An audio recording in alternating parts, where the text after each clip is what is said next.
Okay, everyone, I just recorded this presentation on my iPad and discovered that my microphone wasn't working.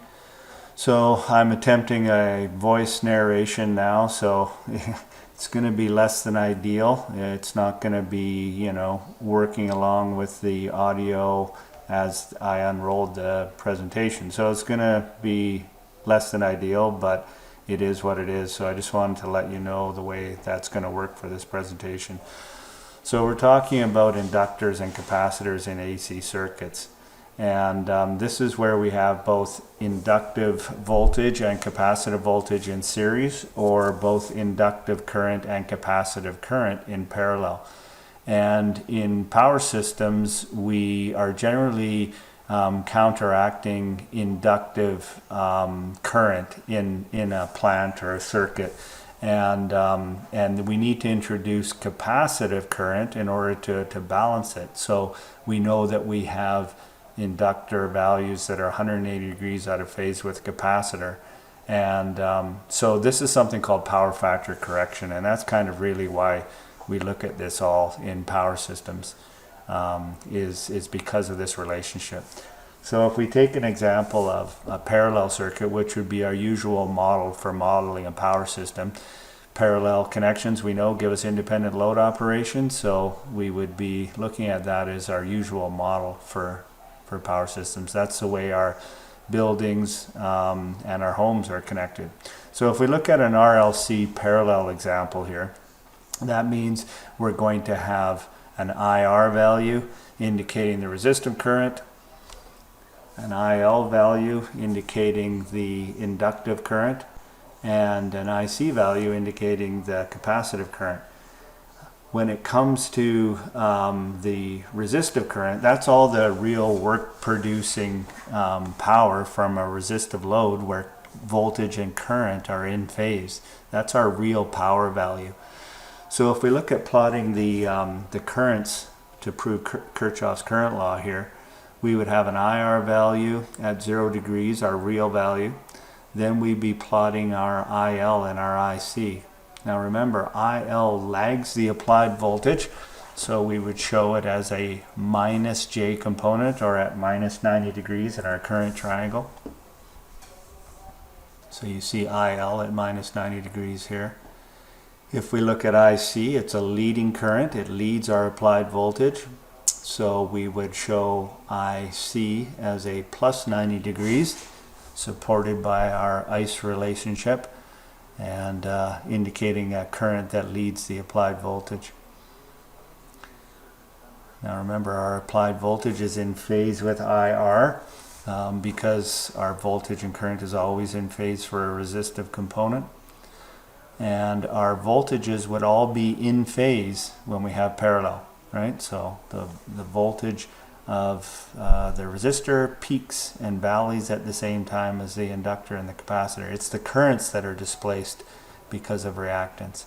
So for IC, we'd have it at plus 90 degrees, and we'd have a 180 degree out of phase relationship between IC and IL.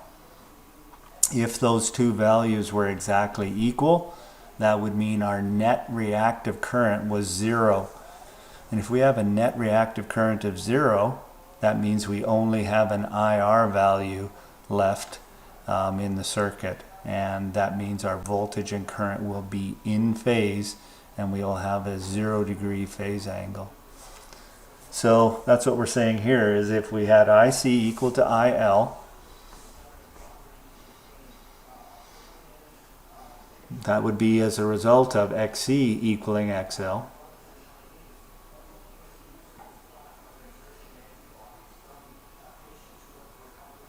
And we'd have a 0 net reactive current. Our current for a reactive current would be 0 because IC would equal IL.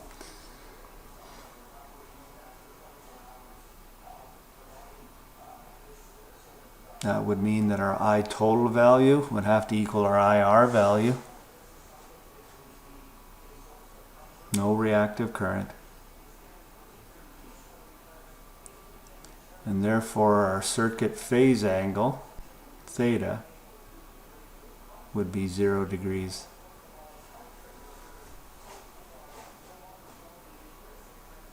And that would mean that even though this circuit had reactance, it would be equivalent to a purely resistive circuit.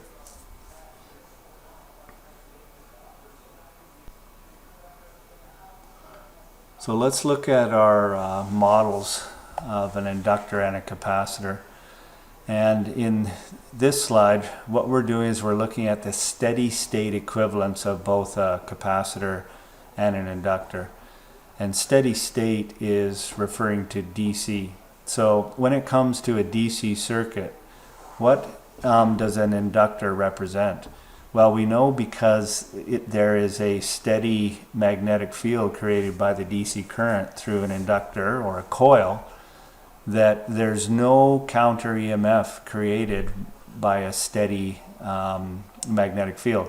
Otherwise, we would be able to pass DC through a transformer, or we'd be able to get output from an alternator when it's not moving.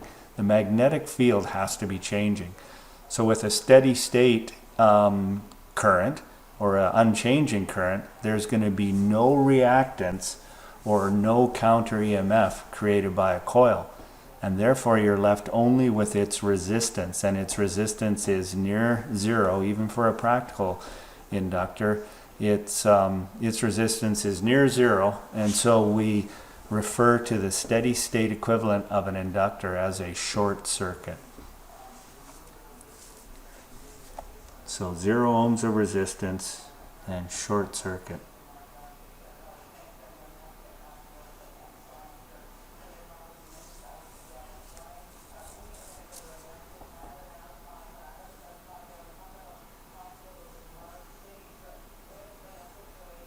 So again, no counter EMF because the magnetic field is unchanging. It's not going to cause any self-inductive changing magnetic field to cause a counter EMF. So as a result, with no reactance in a DC circuit, the only thing we'll be looking at is its very, very small resistance, 0 ohms, making it a short circuit.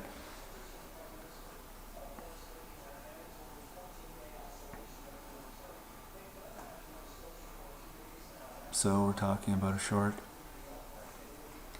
If we look at the steady state of a capacitor, it's 2 electrically isolated plates, and as a result we have an open circuit or infinite ohms of opposition when it comes to a capacitor in a DC circuit. So that's infinite ohms, and something we refer to as an open. So I think you can kind of see where we're going here. Steady state equivalent for an inductor is a short, steady state equivalent for a capacitor is an open.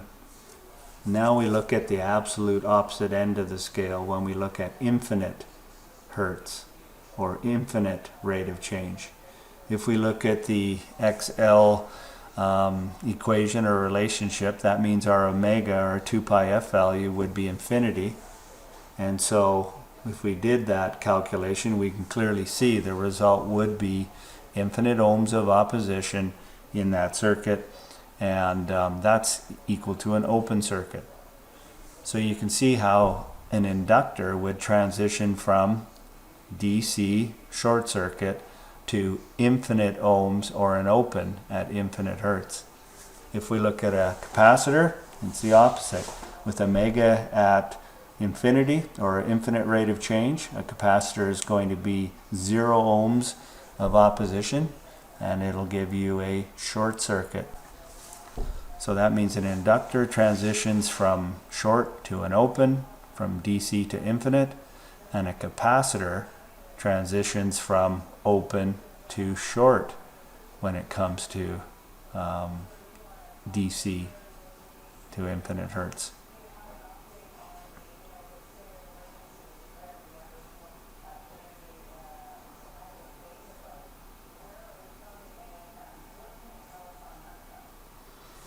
So what does it look like if we look at an RLC series circuit? When it comes to an RLC series circuit, we're simply adding up all of the opposition in the circuit to give us our total impedance. So you're going to be adding an R value to an XL value and an XC value. The total will be our Z total, or our total impedance. So in this example, we're taking an R, adding it to an XL at plus 90 degrees, adding it to an XC at minus 90 degrees, and our total impedance will be the result of the net value of XL and XC added on to our R value, because it's series.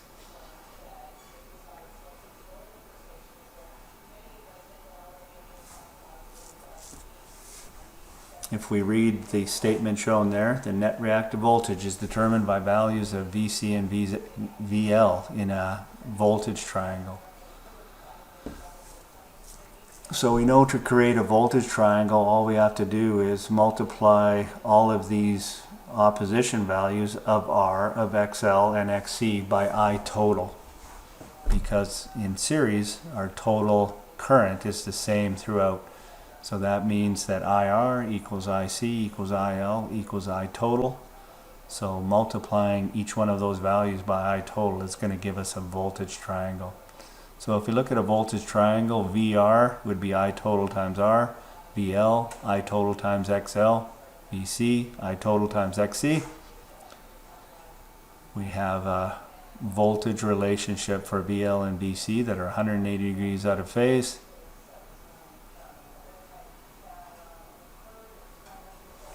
And if we had a value of VL greater than VC, our E source value that shows our total applied voltage using Kirchhoff's voltage law would be on the top here, and Eli would be supporting that example. So with that being the case, I total is in phase with VR, and we can see that that I total value would be lagging that applied voltage. So if you took the applied voltage as the reference,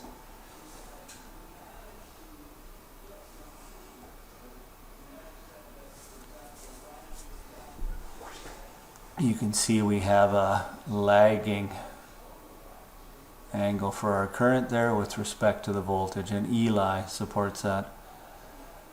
If we had VC greater than VL, that means our net reactive voltage would be primarily VC. Our E source value indicating our total voltage, where we have VR added onto VC, would be shown here like this.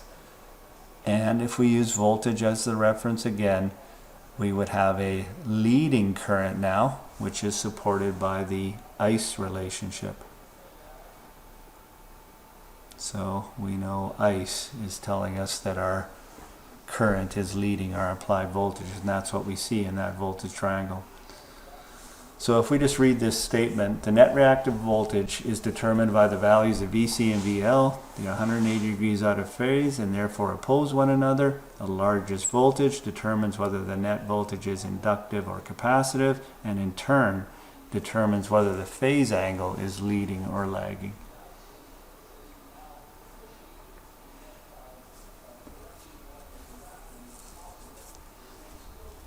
So primarily capacitive, we have a leading phase angle with ES as the reference. And if we have primarily inductive, then we have a lagging current. So again, this is assuming that ES is the reference for that statement. Leading for C, lagging for L.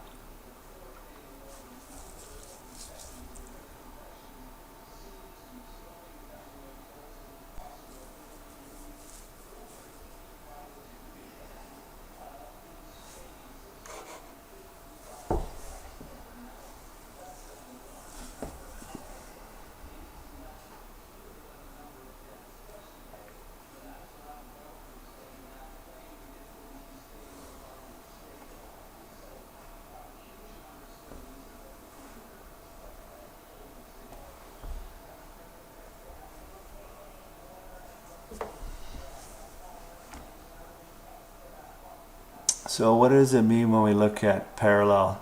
Now we have a current triangle. And now our phase angle is determined by the currents in our circuit. And notice how we have IL at minus 90 degrees now because it's an inverse relationship with our impedance. So we had XL plus 90, that's going to give us a current of IL at minus 90. So we've got IR and IL now. Our IC value is going to be leading as a plus 90 because we have a minus 90 direction for our XC, and as a result that inverse relationship is going to put IC at a plus 90 value. Our source voltage is in phase with IR. We always have voltage and current in phase for a resistive component. And if we had IL greater than IC, then we're going to have a primarily inductive and a lagging current. So our total current will lag our applied voltage. If our IC was greater than IL, we would have an I total that's leading our applied voltage, and that's consistent again with our Eli and our ICE relationship. So if we look at the statement shown here, the net reactive current will be determined by the values of IC and IL. The largest current will determine the net current to be either inductive or capacitive, and as a result the net capacitive current will cause a leading phase angle, and a net inductive current will cause it to be a lagging phase angle. So instead of negative, we'll just say that's lagging. So lagging for primarily inductive and leading for primarily capacitive. So when we have a value of XL equal to XC, that means there's no net reactance. Our net reactance is 0. When that's the case, our applied voltage and our current will be in phase.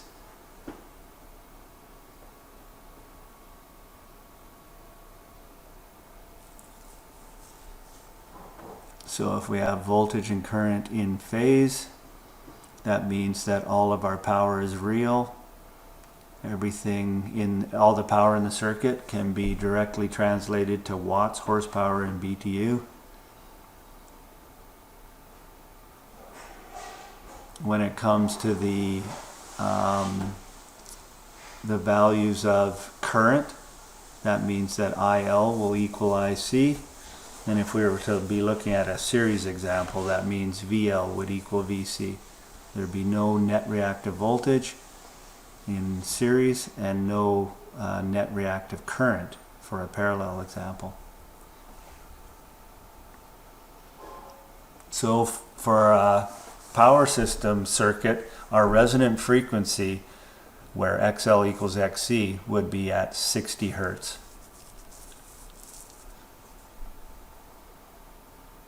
Applied voltage and current are in phase, 0 degree phase angle.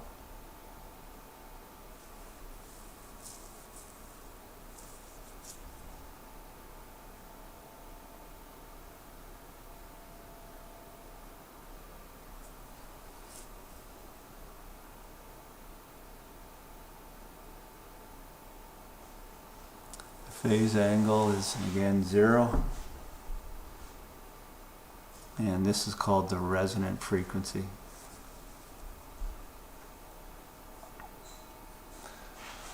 Yeah, this is a misplaced slide, guys. I'll actually use the video editing software to get that out of there.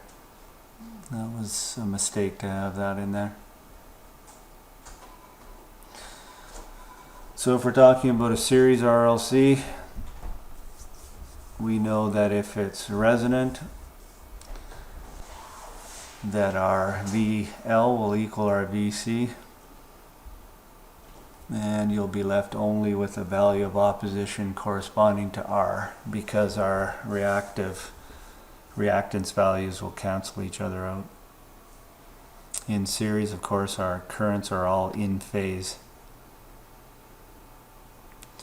When it comes to determining our total voltage or proving Kirchhoff's voltage law, we can take VR at 0 degrees, add it to VL at 90, add it to VC at minus 90.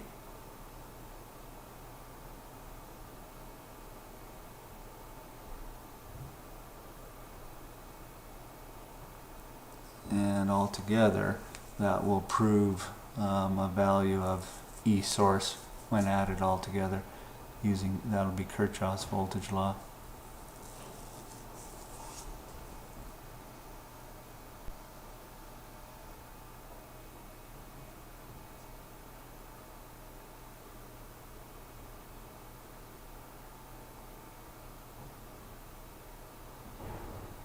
And those are the two reactive voltages that are 180 degrees out of phase. And if they were equal, that would mean their net value is 0. So if we were to look at a series example here, notice how we've got our steady state model at 0 hertz. So this is frequency along the x-axis, and this is ohms along the y-axis. And if we look at increasing frequency from the left to the right and increasing ohms from the bottom to the top, this is looking at a XL value coming from an L or an inductor, 0 hertz down here. And remember, that would be a short as our 0 hertz equivalent. So at 0 hertz we have a short for an inductor, and our steady state equivalent for a capacitor is 2 electrically isolated plates was an open. So you can see that's reflected on this graph. If we look at the infinite side of things, that means a capacitor is a short to infinite hertz and an inductor is an open. So you can see that's reflected by the value of opposition there. If we look at the resonant frequency, that is to say the value where XL equals XC, this is 60 hertz in power systems, but really in any kind of a circuit that's tuning in a radio station or a TV station, values of inductors and capacitors are used to specifically select a frequency in other circuits. But in power systems, this would be looking at being at 60 hertz. So this is where theta would be 0 degrees. Voltage and current would be in phase. VL equals VC.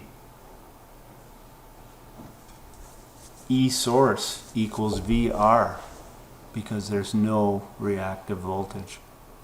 They cancel each other out. Theta is 0 degrees.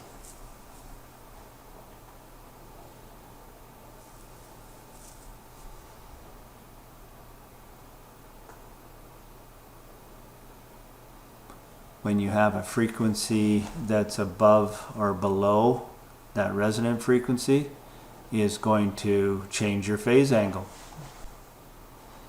and it won't be 0 degrees anymore.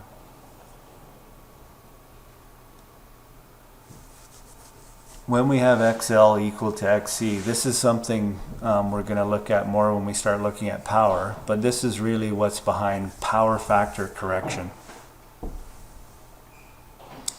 So let's take the parallel example that we started off with as our example for power systems. Independent load operation and currents now determining our circuit phase angle. If you have a primarily inductive circuit, you're going to have a lagging phase angle, and if you have a primarily capacitive circuit, you're going to have a leading phase angle. Now remember, we have an opposite relationship between currents and opposition. So if XC is greater than XL, then IL is going to be the greatest current. If XL is greater than XC, then IC is going to be the greatest current. So it's going to be determined by currents here. If we have IL equal to IC, the net reactive current will be 0, and therefore I total will equal IR. So let's imagine an ammeter right here in this circuit. If we have an ammeter right here in this circuit, and inside this dotted line represents your factory or your plant, the load for your factory or your plant, what we're attempting to do here with power factor correction is to balance what is primarily inductive loads in all power systems. With your transformers, your motors, your inductive loads, we're always trying to balance an IL value from our plant. And in order to balance that and to equalize our circuit to correct it, we need to introduce capacitance. So we bring in capacitance to cause capacitive current to counteract our inductive current to imaginary values that we want to become equal, so that we only have resistive current and our I total will equal IR and our phase angle will be 0. This will be called a power factor corrected circuit. So we're looking at counteracting IL in order to bring I total up to an IR value and make it equal. We're getting rid of IL. And therefore it means that if that's our power meter, if that ammeter that you see there is our power meter, we are not paying for power that's not doing any work for us. And we don't have to size our conductors and our transformer for reactive power that's wasting that's wasting costs. Or we can remove the reactive power by adding capacitance and bringing I total up to IR. And this would end up being a power factor corrected plant. So it's called power factor correction, and it comes in the form of capacitance, essentially right across the source as a parallel branch, right across the source, to introduce capacitive current to nullify or get rid of inductive current that's causing us to pay more on our power meter, and to have to upsize our transformers and conductors for a poor power factor. Most plants and factories that connect to our grid are required by regulation to maintain a certain power factor, and if they don't, then they'll be penalized. So if we look at this parallel circuit, then I'm just going to pose a little bit of an example here to see if we understand this, and then we'll call this presentation or bring it to a close. And you can always pause this video when I ask the question and kind of work your way through. If we were to look at this circuit operating at resonance, for power systems that would be 60 Hertz, and our XL would equal XC at 60 Hertz. But my question is, what if we were looking at a frequency above resonance or below resonance? What effect would that have on the phase angle? Would the phase angle become a lagging current or a leading current above or below that resonant frequency? And really the way you can analyze that is looking at the values of XL and XC and how that affects current in this circuit, because we know we have a parallel circuit where current is going to determine the circuit phase angle. So if you want to pause the video for a minute, you could come back and take a look at this and verify what your conclusion was. So let's first of all look above resonance. Above resonance, would it be lead or lag? Well, what we have to do is understand that above resonance, or a frequency greater than our resonant frequency, XL is going to be greater than XC. You can clearly see that. And with XL greater than XC, that means that the capacitive current is going to be greater than the inductive current. And we're going to see the opposite scenario if we look at the below resonant value. If we look at below resonance, then XC is going to be greater than XL. And the inductive current branch will be the largest current. So therefore, from that, we can conclude that for above resonance, we're going to have a leading current. A leading current, because our greatest current will be coming from our capacitor. When it comes to below resonance, that means our inductive current will be greater than our capacitive current because of the inverse relationship between opposition and current, and as a result we would have a lagging current. So above resonance, leading; below resonance, lagging.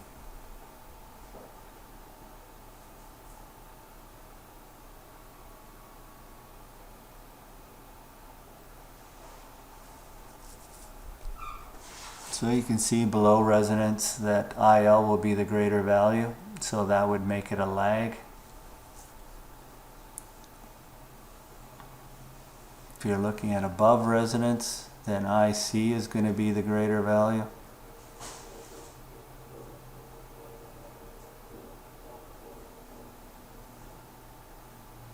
IC is now going to be greater based on the lesser of the two oppositions, and therefore that's going to have to result in a lead, or a current that leads the applied voltage.